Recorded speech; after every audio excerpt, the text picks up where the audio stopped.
A pleasant day to all of you out there. Welcome to the program Agenda. I'm your host, Cito Beltran, and you are watching us via Cignal TV channels 8 and 250, as well as on Facebook.com/OneNewsPH, and on YouTube, you can watch us by entering One News PH. Today is June 8, 2021. All bases loaded on this Tuesday, the first Tuesday, I think, or is it the second Tuesday?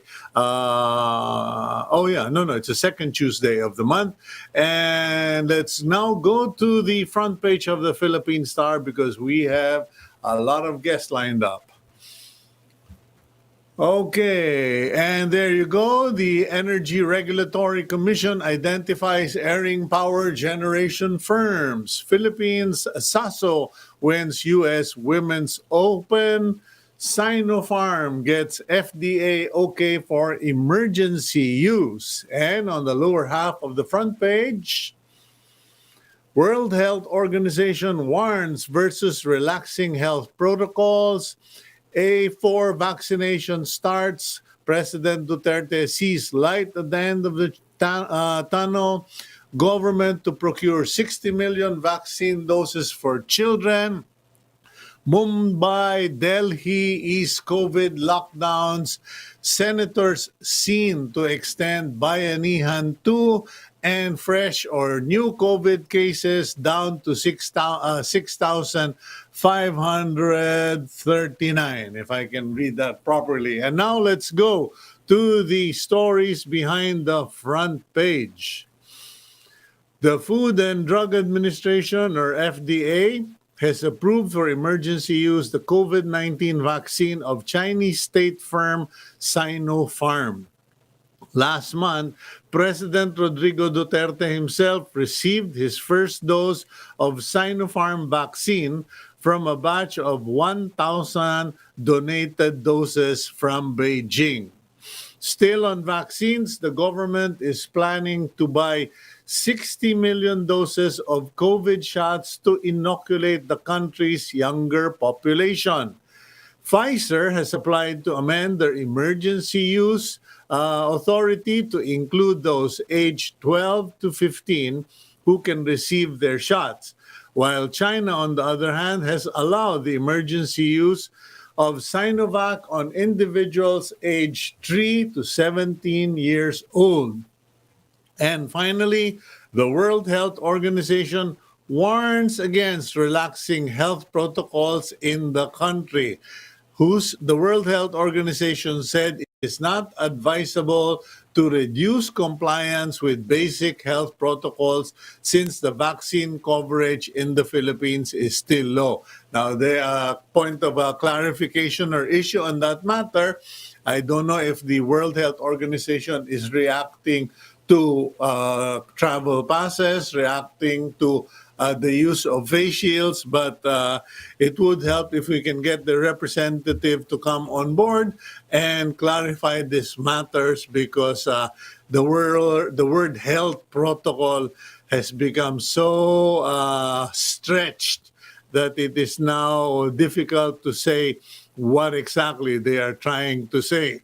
Anyway, for our first interview, let's go to Secretary Ramon Lopez, ang rescuer ng mga private businesses, because we have an appeal from the gyms, the health gyms and Association of Philippine Fitness Alliance is crying out to government.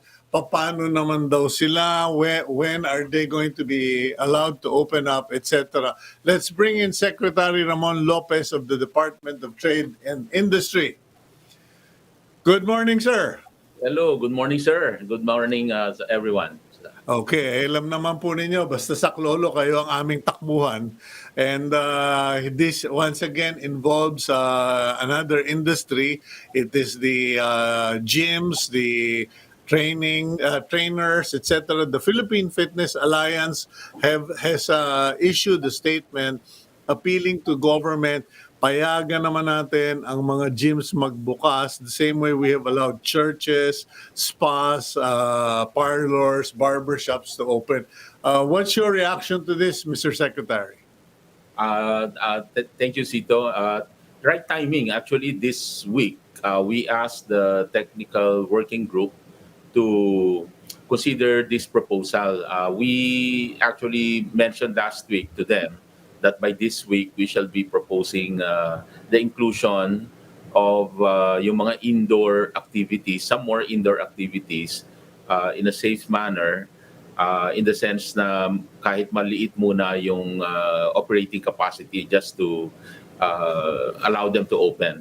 So examples would be indoor activities like indoor sports, yung mga gyms, and mga indoor tourist attractions like the museums and the like, no? So mga indoor Mhm. tourist attractions. So kasi this is one activity that was left closed as we were gradually reopening. As you know, yung mga indoor activities talaga ang iniingatan natin. But Mhm. after opening the other sectors, ito na po talaga yung kasunod. Kaya this week talaga siya nakasalang. Okay, so nakasalang for assessment, evaluation. What would be the timeline, Mr. Secretary?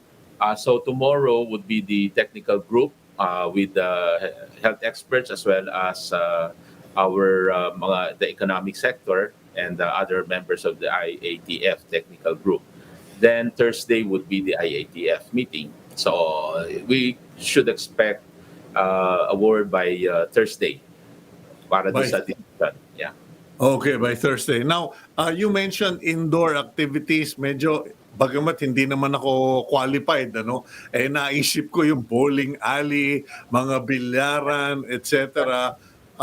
What are the plans of the DTI regarding this? Kasi may mga restaurants na may mga billiard tables, may mga restaurants na kasama sa bowling alley.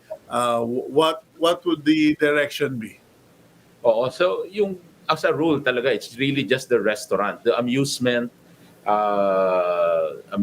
recreation activities are not allowed. So the Mhm. restaurant, there is the prescribed capacity. If it's outdoor, it's 50%. So if you're referring to the indoor, kasi sabi mo may bowling and all that, Mm. they are at the 30%. We have a ruling also now that we're promoting yung safety seal. If they are certified compliant to the minimum health protocol standards, etc. So they are given safety seal. It's like a seal of good housekeeping. They are allowed 10 percentage points more as an operating capacity. So yung 30% na indoor for restaurants will be 40%. Okay. Now, moving forward to the, alam ko kasi medyo busy kayo today, so papaspasan ko na lang. Yung A4 category vaccinations, what is the situation there? Kasi kahapon, yesterday, it was the ceremonial vaccination. Correct. But how quickly will we get this online, and how do we guarantee that there won't be stop go situations like in the general vaccination program? So the expectation is that this June, July, August, and onwards, malaki na yung bulk ng arrival ng mga vaccines that we ordered. I mean, the government ordered together with the orders from the private sector. So, based on the report of the Secretary Galvez, I think 10 million doses this June. July is about 15 million. August is about 20 million doses. So with that kind of volume, we really need to increase also our capacity to vaccinate per day. So yung 231,000 capacity that we have should be increased to something like 500,000 per day, and then eventually towards the end of the year, reaching I think up to 700,000. With that kind of capacity, you really need a big sector who would be willing to be vaccinated. Kaya yung A4 plus the A5, ito po yung iniisip, ito talaga yung nasa plano na bulk talaga nandyan. Sa A4, I think 35 million ang Mm. expected to be vaccinated. Kaya we would expect this the A4 to start this June and then to be completed maybe in 3 months. Para at least marami na tayo na vaccinate by that time. Okay, Mr. Secretary, there have been suggestions that instead of incentives such as, lotto promos, etc., some have suggested that we simply implement a no vaccination, no work policy because an unvaccinated person is considered a health risk and also a burden to the employer. What is the position of the DTI regarding suggestions for a no vaccination, no work policy? Well, first, we cannot agree to that, especially now that the vaccine rate is still quite low. I think the statistics is something like 11% pa lang yung may first vaccination, and yung completed vaccination is I think about 7%. Um, the it might be discriminatory, or it is discriminatory pag naglabas ng mga policy na no vaccine, no entry, no vaccine, no work. So, hindi pa dapat ganyan ang policy. What we envision, what we are proposing instead is some kind of an incentive instead. No? Yung parang bigyan natin ng privileges. Yung vaccinated, something like, we proposed also yesterday na yung vaccinated, especially for those over 65 years old that are not allowed to go out. But if you're completely vaccinated, a month after you are supposed to have built the immunity. So yun yung dapat pwedeng i-allow lumabas. So some kind of an increased mobility, or private businesses are offering extra freebies, yung mga freebies, discounts. Yung iba naman parang lottery or di ba, so may mga ganyang incentives. But I think yung mga pwede, yung mga privileges on mobility na yung bawal ngayon ma-allow sila. Yeah. Okay, so you would strongly support the incentive in terms of privileged mobility for those fully vaccinated. Right, correct, and also because it can motivate the unvaccinated to get vaccinated agad. So yun din yung purpose nun. Pero for us to discriminate na no entry, no vaccine, no entry, mahirap pa yan. Okay, where is the DTI in terms of the suggested vaccine passes?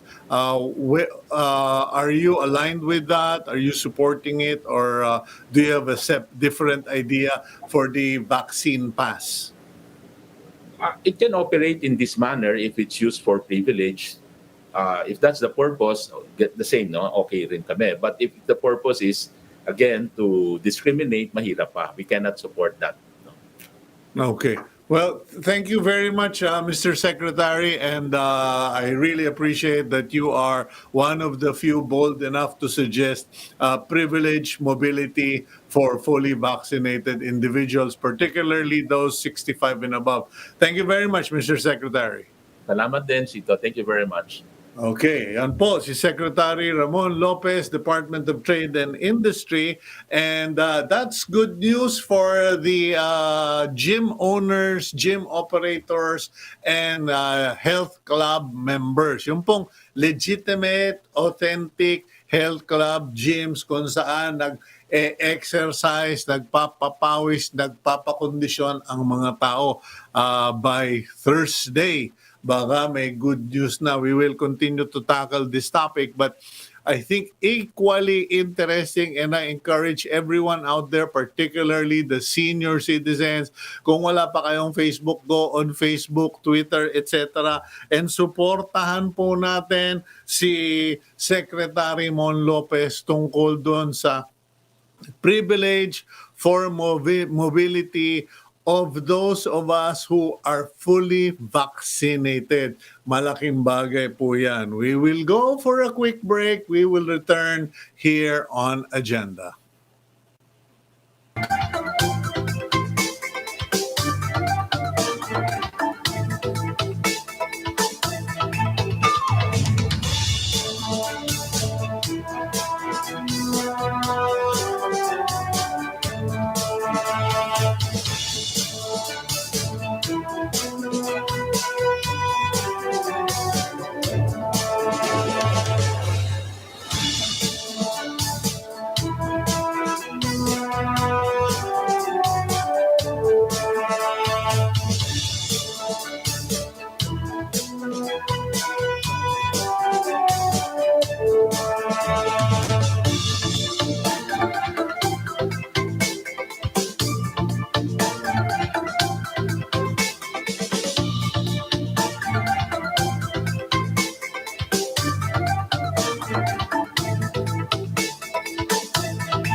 Okay, welcome back to the program Agenda. I'm your host, Cito Beltran, and we would just like to thank PLDT, particularly our friend, Mr. Marco Borlongan, who has helped us sustain our broadcast both here in Lipa City as well as in Capitolio, Pasig, through their fiber optic internet service. Now, the DI, paano naging DICT ito o DILG ba ito?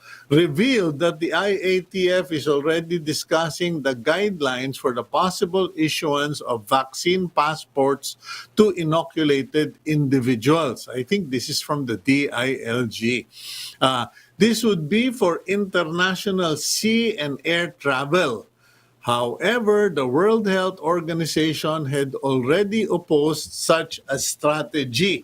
Yan ang po ang problema dyan sa WHO. Pamisa-misa may pagkakontrabida. No less than the International Air Transport Association. Yung mga airline companies, mga travel industry, they're all moving towards the issuance of vaccine passes. Kumbaga green pass as they call it, some call it, hindi naman green card DICT daw po talaga ang nag-disclose. Ko ba't DICT ang nagdi-disclose nito? Hindi naman nila trabaho yan. In any case, going back to the topic, sorry for the confusion here. The World Health Organization supposedly is opposed to this green passes. Baka naman kasi, katulad nung sabi ni Secretary Mon Lopez, baka kasi maging discriminatory para dun sa hindi pa nababakunahan, which is the case globally. There are, siguro safe to say, billions of people around the world collectively who are not yet vaccinated. And if travel is going to be based on a vaccine pass, di syempre, ang makakabiyahe na naman yung mga nasa first world country and yung mga nasa second and third world country na hindi pa fully vaccinated. Mind you, there are, even in the middle category economic countries, marami pa rin hindi vaccinated sa population. So anyway, let's go to the DILG. Okay, DILG to Interior Undersecretary Jonathan Malaya. Let's find out ano ba itong nadidinig natin na good news from the DILG? Nagbabalak na raw kayo, nag-iisip na yung IATF. Undersecretary John Malaya, good morning to you, sir. Yes, sir. Good morning. Actually, sir, DICT talaga yung nag-announce. Medyo, parang, bakit? Bakit sila nag-announce? Well, because may technology issues kasi ito, no? The issuance of a vaccine passport requires a central database of all of those vaccinated in the Philippines. And syempre, there must be a verification system. And for that, you need technology. Kasi what we're doing sa mga local government units is we just use paper certificates. Oo, di ba? Bibigyan ka lang ng, yan, parang ganyan. Yeah. So ako din. Ayan po, mga kaibigan. Papakita ko din. Gawa sa karton. Sa'yo, sir, certificate, malaking card. Ganon din, sir. Gaya ng sa inyo. Okay. It's the same. Okay, it's the same. So, we have to devise a system wherein we are able to encode all of this data in one repository or one database so that may verification process tayo. Because if we're going to utilize a vaccine passport for foreign travel, we must ensure na yung mga vaccinated people lang talaga yung nakakalabas, no? And we have to ensure the integrity of the vaccine passport that we're going to issue. Otherwise, other countries would complain na yung mga galing sa Pilipinas, galing recto lang yung mga kanilang mga vaccine passports. That's why the DICT is on top of this. Okay, thank you for the explanation, Usec John. Now, that changes our discussion for this morning because the whole time I was under the impression, or I thought you and I would be talking about how can we go about issuing vaccine passes for local travel. Na para dun sa mga Pilipino bang nabakunahan na, oy sige, pwede ka nang bumisita sa apo mo, pwede ka nang bumisita sa mga kamag-anak mo kung lahat kayo bakunado na.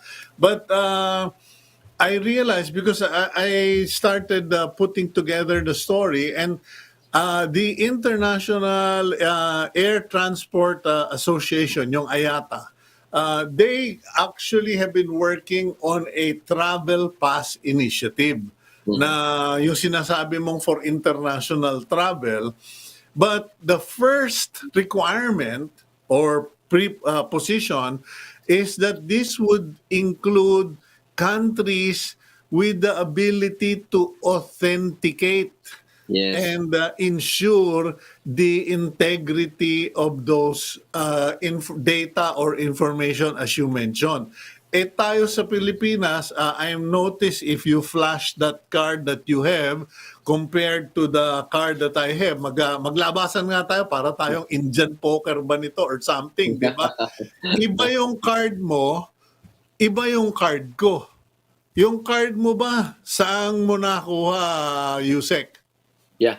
Yung card ko po was one of the first, no? Kasi we were trying to increase vaccine confidence, so I was one of the first vaccinated. So this one is the standard one coming from DOH and the National Task Force. Now, in the course of the implementation, nagkaroon ng konting deviation sa mga local government units. May mga yung iba naging booklet. Sa Parañaque. Yung sa Pasig, ganyan lang. Nagkanya-kanya ng design. But actually, hindi naman problema yan so long as this data is integrated and submitted to the vaccine monitoring system which is run by the DICT. And para madaling ma-verify. So, for example, if you are these are, unang-una, Sir Cito, no, this is still being discussed. No, the intention, of course, is to have something like this, so that Filipinos who wish to travel abroad can comply with the requirements of other countries. Kasi may mga countries na gusto nila fully vaccinated ka, so we must have a document that is easily verifiable for us to be able to comply to that. But having said that, kahit yung ibang mga bansa, problemado din eh. Like the US, for example. In New York, they already have some similar system issued by the state, no? But the federal government has no plans of consolidating all of this data. They have no national repository of vaccine individuals. Mm. So only New York has that. But sa New York naman, there are some federal institutions and local institutions who do not upload the data to the New York database. So may limitations din yung New York Vaccine Pass na tinatawag. So again, this is really a question of there must be some sort of international agreement here para guided naman ng ating mga bansa about how we're going to go about it. Well, I mean, that is for the, sabi ko nga sa'yo kanina, pang-local pa lang ako. I have not even gone to that point. But how do we integrate our vaccine cards into one form and one resource? Kasi parang nakaka-nervyos itong nakikita natin where, it's disturbing to see that you have a different card. Mas boss yung card mo kaysa sa card ko eh. Ikaw DOH eh, ako Pasig. Although sigaring kami mga tiga Pasig, But that is going to lead to a lot of confusion. Not to mention the fact that they are all paper and anything in paper can be manipulated. Has the IATF or the DOH sat down to address this? Kasi parang dapat noon pa yata na pag-usapan ito. There's a technical working group led by the DICT with the DOH, the DFA, the DILG, and they're now discussing all of the technical issues. The idea behind the proposal of the ICT is that since it's the local governments really who are doing the inoculation, plus the Department of Health, all of the names and details of the inoculated individuals are going to be sent to a central database to be run by the DICT. Actually, meron naman tayo nun. It's called the VIMS, no? VIMS. And if all of the vaccination centers simply submit their names and details to the VIMS, then we now have this VIMS database. So, I don't know lang kung ang gagawin ba ng VIMS ay mag-i-issue siya ng standard one certificate for all na may QR code. So, for example, if you're traveling abroad, then you can just go to this system or you go to the DICT. So I don't know yet the specific details because this is still under discussion. Then you will be issued a certificate for foreign travel. And the certificate for foreign travel has a QR code and some details there. And then pag iniscan yan, lalabas na yung verification. I-verify siya dun sa central database and that becomes as you mentioned, a verifiable document. Okay, well, that's going to take. I'm sorry, no. Hindi naman ako being critic of the state, pero our economic reality, the limited resources of government and budgetary constraints, is the DICT in a position to produce something substantial by the end of the year when the light at the end of the tunnel, to quote the president, is supposed to be visible? Yeah. Sir, naman, it's not implausible. The system is not implausible because it's straightforward. No, it's not very complex. The complexity only comes because of the many moving parts. No, many moving parts in the sense na LGUs must be diligent in encoding the data. It's submitted on time to the DICT, and the DICT can produce the certificates which are easily verifiable with their database. So if you look at it at that end, kakayanin naman, and we do have a database now because we require all of the LGUs to submit. Yun nga lang, may mga LGUs na hindi nagsasubmit on time. As usual, yun na naman ang problema natin. No? Lagi naman yung problema natin. Okay, you said, so, John, go ahead, please. Yeah, so it really depends on the quality and timeliness of the data being uploaded by the local government units. And yun, yeah. Okay, now, so assuming so that is more in the future than now because that's still being discussed by a group in the IATF. The question now is, what is the position of the DILG in regards to movement? Yung sinabi kanina ni Secretary Mon Lopez, no, na we support yung bang privilege of movement for those fully vaccinated, those who have had 2 doses and have been vaccinated and have been, it's been a month after their last dose. So parang sa kanya, privilege of movement ang incentive. Now, ang problema, as always, laging may kontrabida. I remember when the DILG and the IATF came out with the memorandum waiving all the travel requirements or testing, blah, blah, blah. May mga kontrabida. Ngayon, meron pa rin kontrabida na nagsasabing, even if people are vaccinated, we shouldn't let them out. Mga local government officials. What is the position of the DILG? In the suggestion of privilege of movement for fully vaccinated individuals? That's a very difficult question, no, Sir Cito, no. But in principle, I would think, no. In principle, I would think we would subscribe to that. Yun nga lang, we need to have a system to really determine the validity of that the person's claim that he has been fully vaccinated. Remember, up to now, nakakahuli tayo ng mga namimeke ng RT-PCR test. No? What about, individuals like you and me who possess the vaccination card? Fully vaccinated na ako. I don't know. I think you are fully vaccinated as well. So, individuals such as you and I, if we have the card, what is the position of the DILG? Dapat bang payagan? Eventually payagan na? Privilege of movement incentive? Yeah. As I said, sir, no, in principle, that would make sense.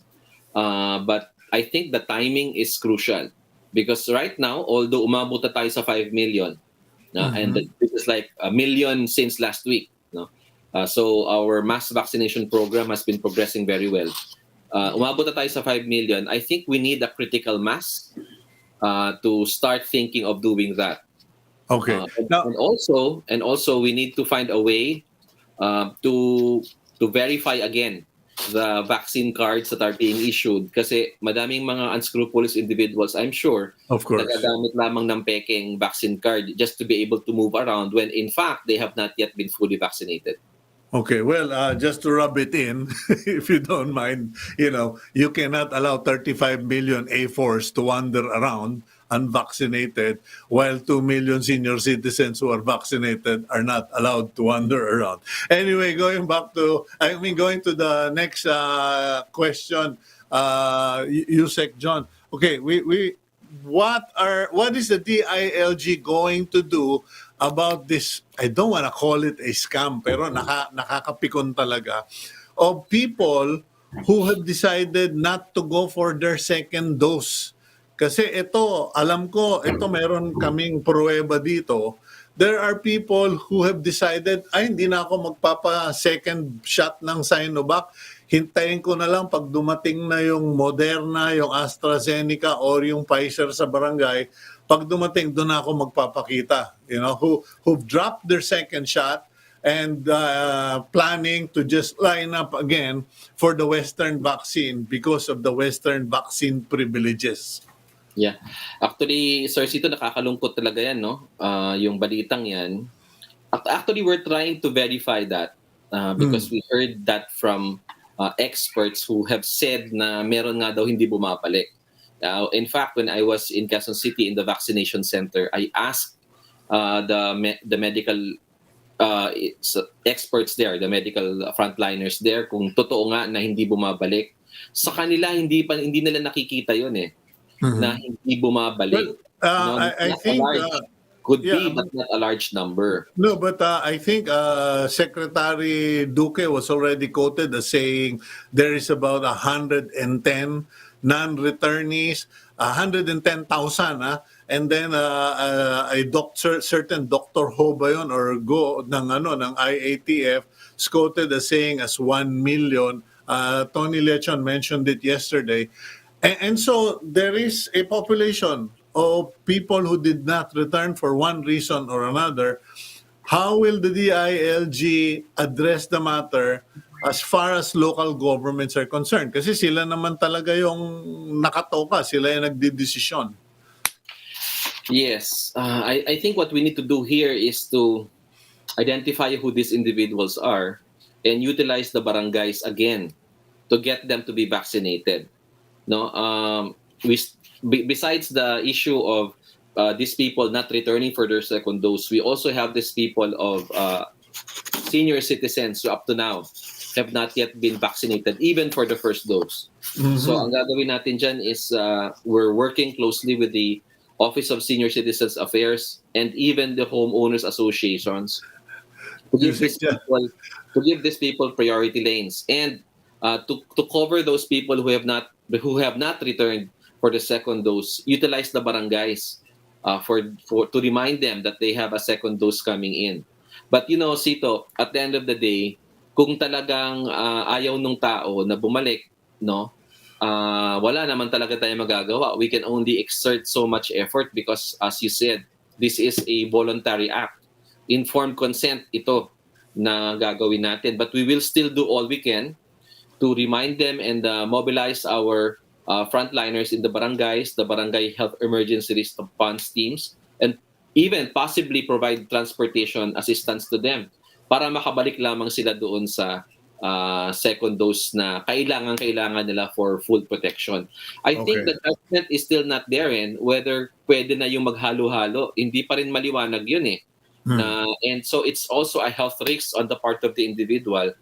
Well, actually, some people are saying na, hindi, palampasin ko na lang. Pagpaso na, doon ako pipila. It's using a twisted kind of logic. But anyway, so thank you very much, Undersecretary Malaya. So magbabahay-bahay at mangangatok na, wag lang tayo magpapadala ng PNP. Baka atakihin sa puso yung mga senior citizen. Thank you very much, Undersecretary Malaya. Maraming salamat din po at mabuhay po kayo. Okay, yan po si Undersecretary Jonathan Malaya, regular on agenda, very reliable and newsworthy source. And yun po, panawagan lang po dun sa mga akala nila. Those of you who think it's a smart idea, I will just pass on for my second dose and I will just wait for the Western vaccine so I can be able to travel.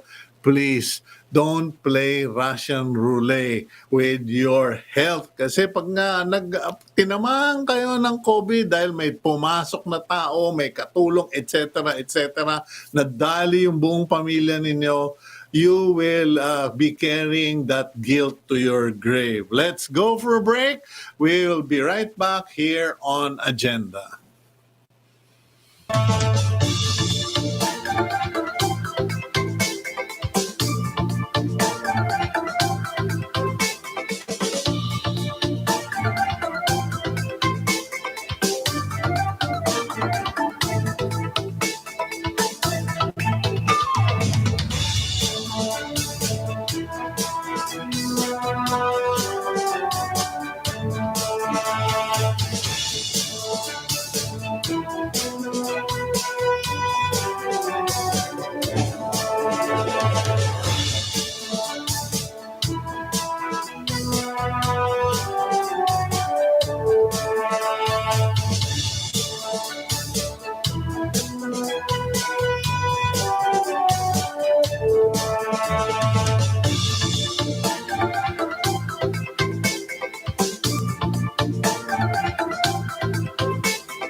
Welcome back to the program Agenda. I'm your host, Cito Beltran, and you're watching us via Cignal TV, channels 8.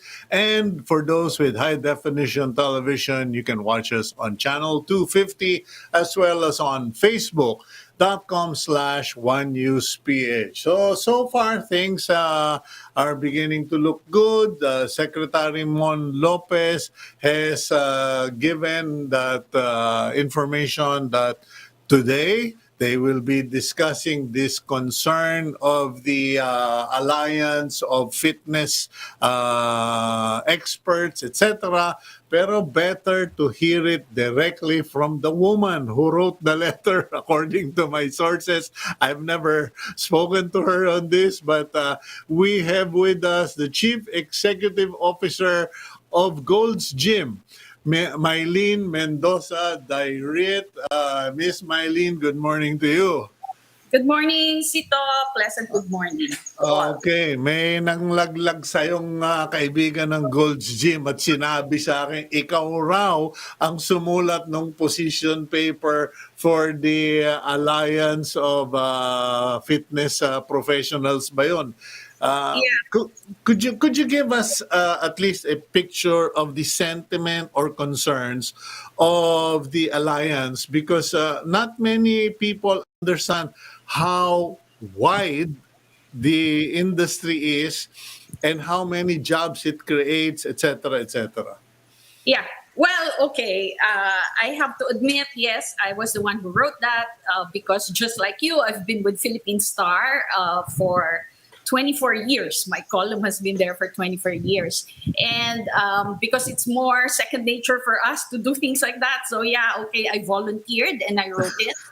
And basically, right now, if there is a good thing that came out of the pandemic, it is the formation of the Fitness Alliance, no, the Philippine Fitness Alliance.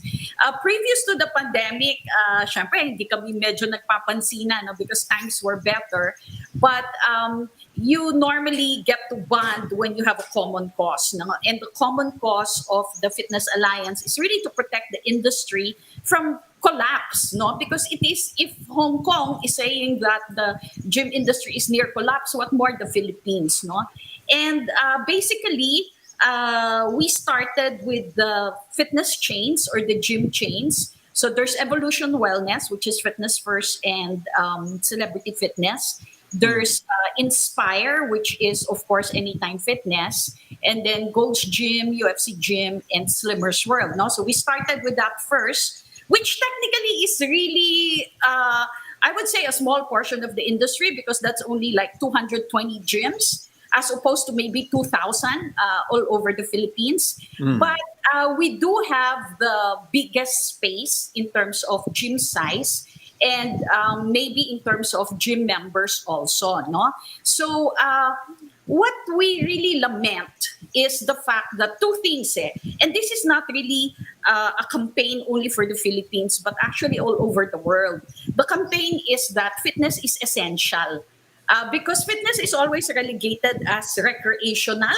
But if fitness is already proven to be part of preventive medicine, and it has prevented a lot of lifestyle diseases, you do it on a regular basis. Even there are already health, what you call this, declarations saying that if you don't exercise at least 3 times a week, then it's worse as smoking a pack of cigarettes a day. No, so things like that should make us question whether is fitness really recreational or it's already part of life. No, in fact, in the United States, the data shows that it is important both to mental health and physical health, and that is another thing, another impact that I would like to address. The pandemic has resulted in more pandemics. No, one pandemic is obesity. And there is a term now, they call it COVID-besity, because 35% of people gained weight during quarantine.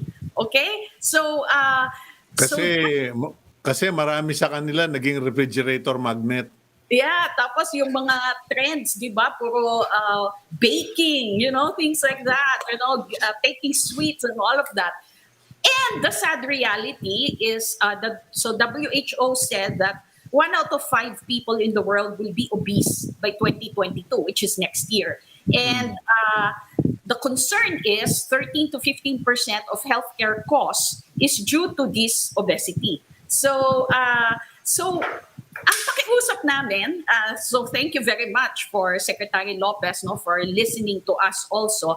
But our appeal is, can we look at data? Because we were reacting actually to allegations that we are super spreaders, that the gym is a venue for super spreaders, no? And we have this global organization. It's the International Health Racquet and Sports Club Association, and all their data shows that, like, let's say, in England, out of 8 million visits in the gym, there are only 17 cases of COVID and there are no club transmissions.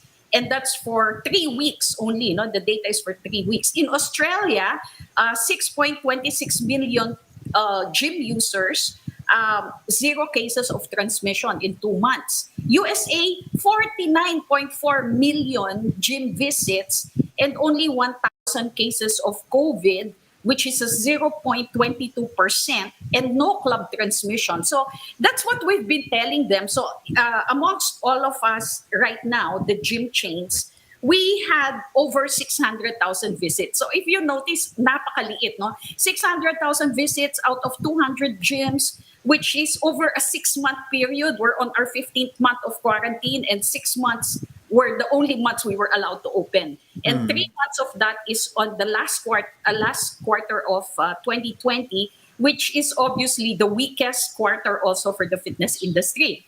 Because holidays So people, saka na yung pagpapapayat, no? Mag-feasting muna tayo, no? So yun, there are really so many data supporting that fitness should be part of life, should be part of a healthy lifestyle.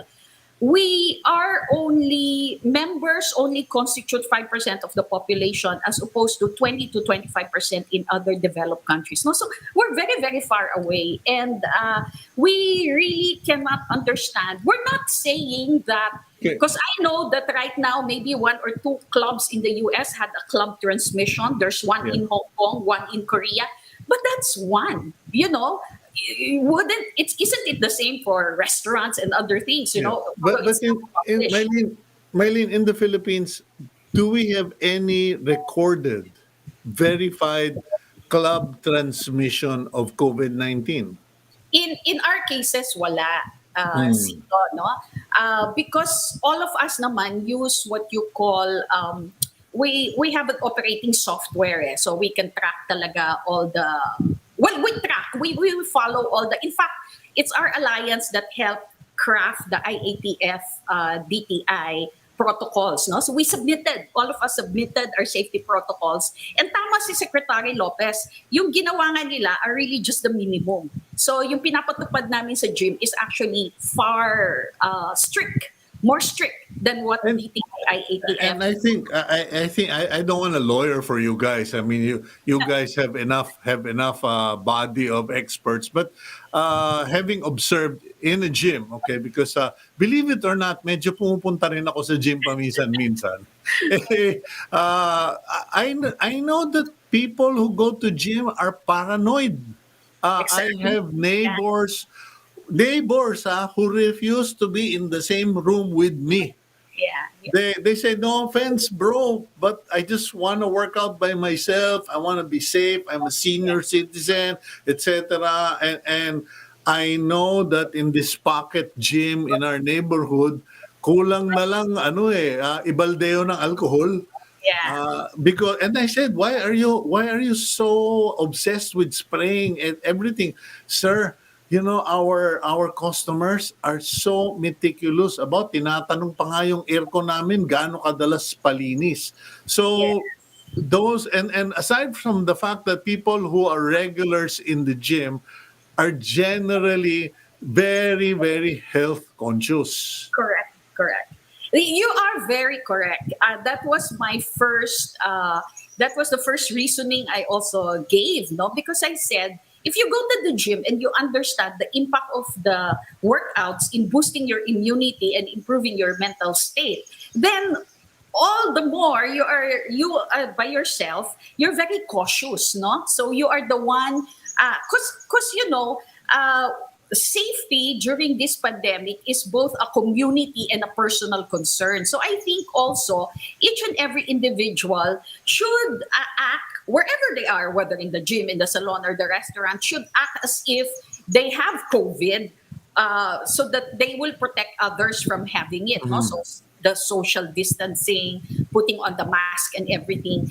But, I want to clarify, because if you really look at the DTI IATF rulings, they would say that while you have to put your mask on when you are going around the gym, if you are doing an exerting effort, no, in an exercise, you cardio. can actually you can remove the mask for a while, no?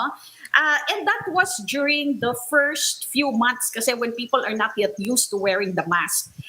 In the US, the two only occasions of club transmissions, it happened in group exercise, no, studios, because sarado yung group exercise studio. And so parang they noticed, based on studies, that if you only have 5 members, it's okay. But if there are a lot, then it's not okay. In our recommendations, we even said we can put the people 2 meters apart instead of 1 meter, no?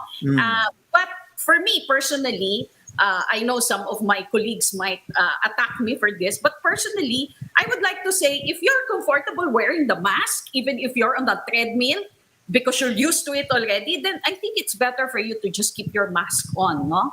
Because that's the result of the studies by the CDC in the US, na if there are the very few, the 2 transmissions in the US are really when they are not wearing the mask. Okay, now what adaptations or what adjustments, physical adjustments have been done in the gyms locally? Because I have a friend, Christopher Salva of Best Deal. He and his partner, they created a device. Naglagay sila ng UV light sa loob ng split type aircon. And sabi ko, ano ba yan, Christopher? Sabi niya, kuya, when the aircon is on, it sucks in air, process it, and then pumps it out, and it will pass through the UV filter, UV light.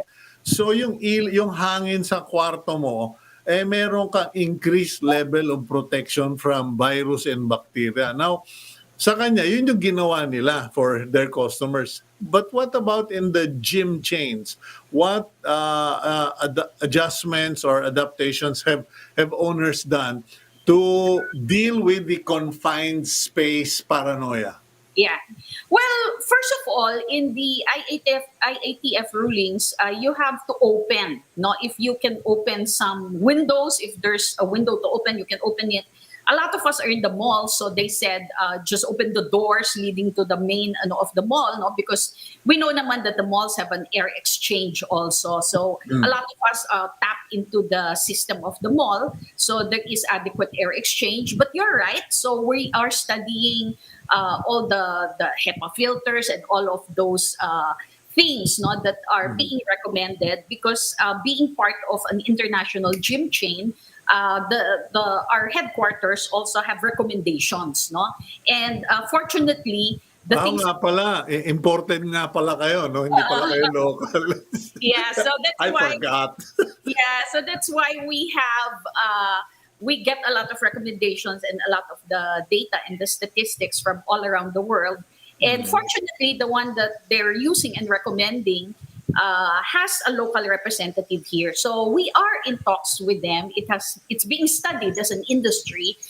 And we know that for smaller locations, smaller gyms, it might be difficult. So we're looking at, how to help them also, and what are the different ways to really ensure the safety of people inside the gym. What are your members and your associates in the bigger industry doing about helping? Kasi the one in that pocket gym in our neighborhood is more of a therapy gym. for us guys who have broken backs and injuries, etc. But parang some have told me, sir, we're left out because we're not big. We're in the back end. What is being done to lift the image of gyms in general and pocket gyms or therapeutic gyms in particular? Well, the setting up of the alliance is the first step. I've been in the fitness industry for 35 years, believe it or not. And Ano, pinanganak ka, nag-workout ka na? Sobra ka naman, Mylene. Bata-bata mo po eh. yeah, so anyways, so because of that, I believe after the pandemic, which we hope will end soon, we will use this alliance to really protect the industry, improve the industry, and protect all the people in the industry, including, as you said, all the what we call community gyms, no, or yung the specialized gyms also, like you're saying.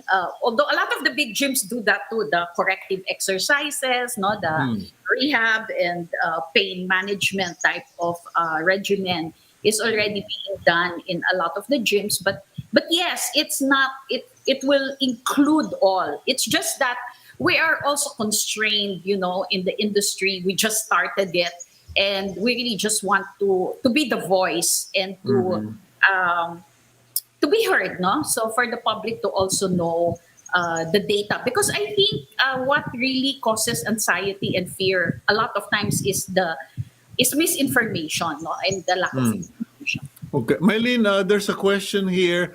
If you are allowed, if you are allowed to open already, how do you plan to urge more people to come to the gyms?